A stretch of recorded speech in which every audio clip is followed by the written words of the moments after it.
আমরা একটা পরিবার। আমরা আমাদের নানা মত থাকবে, নানা ধর্ম থাকবে, নানা রীতিনীতি থাকবে, কিন্তু পরিবার এক। আমরা সবাই একই পরিবারের সদস্য, এটাতে জোর দিয়েছিলাম। আমাদের শত পার্থক্য সত্ত্বেও আমরা কারোর শত্রু নই, পরস্পরের শত্রু নই। আমরা এক জায়গাতে এক কাতারে ওইখানে চলে আসি যখন আমাদের জাতীয়তার প্রশ্ন আছে, আমাদের পরিচয়ের প্রশ্ন আছে। আমরা বাংলাদেশি, আমরা এক পরিবারের সদস্য।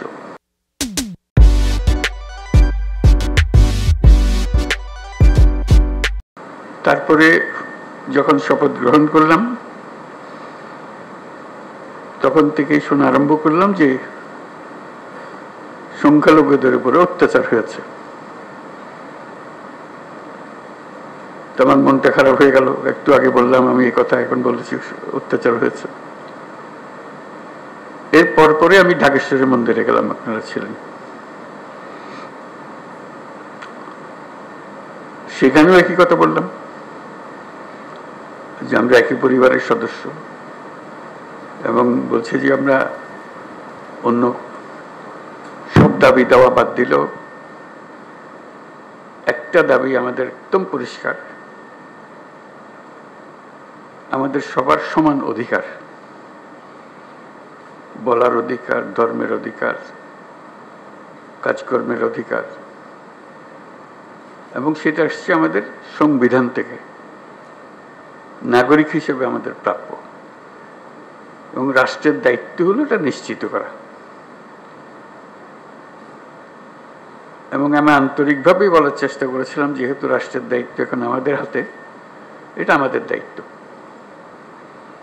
নিশ্চিত করা, দায়িত্ব যে সংবিধান নাগরিককে যে দায়িত্ব দিয়েছে সেই দায়িত্বগুলো তার কাছে পৌঁছে দেওয়া, নিশ্চিত করা। তারপরেও কথাটা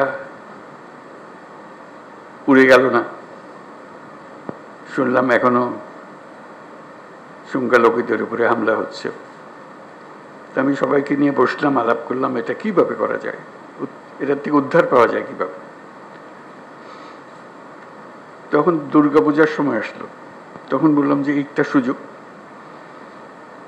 কারণ এখানে একটা বড় সমস্যা হইতে পারে, যেহেতু এটা পূজার ব্যাপার, আনন্দের ব্যাপার, উৎসবের ব্যাপার, এখানে হামলা হওয়ার সম্ভাবনা আছে।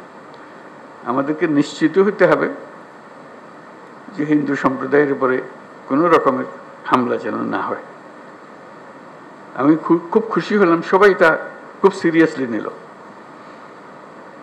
আপনাদের মনে আছে, খুব উৎসব সহকারে সবাই দুর্গাপূজা করলো।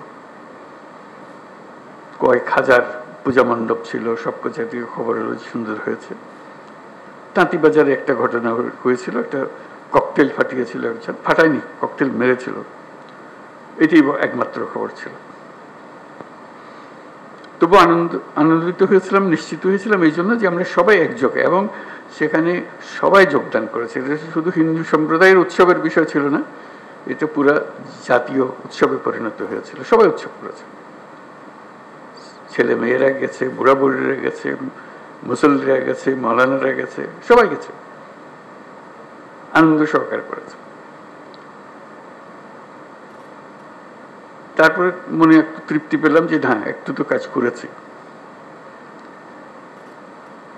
এখন আবার নতুন কথা, হামলা হচ্ছে, অত্যাচারিত হচ্ছে, এবং বিদেশি গণমাধ্যমে না, এটা প্রচার মাধ্যমে বলবো, প্রচার মাধ্যমে প্রচারিত হচ্ছে যে এটা হচ্ছে। তা আমি খোঁজ নিচ্ছি যে কেন হচ্ছে, কি হচ্ছে। সব দিক থেকে খবর না, হচ্ছে না। ওই যে এক খবর হলো হচ্ছে, আর খবর হলো হচ্ছে না, মাঝখানে একটা ফাঁক থেকে যাচ্ছে, এটা ঠিক না। এটার অবসান হতে হবে। আমাদেরকে যে তথ্য আমরা পাচ্ছি সেই তথ্য ভুল হতে পারে, কাজে তথ্যের উপরে ভরসা করে বসে থাকলে কিছু নাই, এটা অন্ধের মতো বসে থাকার মতো। আমাদেরকে ভেতরে গিয়ে দেখতে হবে প্রকৃত ঘটনাটাকে, তথ্যের মধ্যে গরমিল কেন, তা কি ওরা যা বলছে সেটা মিথ্যা প্রচার, আমরা যা বলছি সেটা মিথ্যা প্রচার? সত্যটা কোথায়? এই সত্য, প্রথম কথা হলো আমাদের লক্ষ্যের মধ্যে কোনো ফারাক নেই, কোনো গোলমাল নাই, এটা আপনাদেরকে নিশ্চিত করা। এবং তথ্যগুলো কিভাবে আমরা পাবো, ঘটনা ঘটছে সেটা আমাদের জানা, প্রকৃত তথ্য। অনেক সময় সরকারি তথ্যের উপরে ভরসা করা যায় না, কর্তা যা চায় সেভাবেই বলে দেয়, আসলটা মন খুলে বলতে চায় না, তো যেহেতু কর্তা নারাজ হবে তাতে।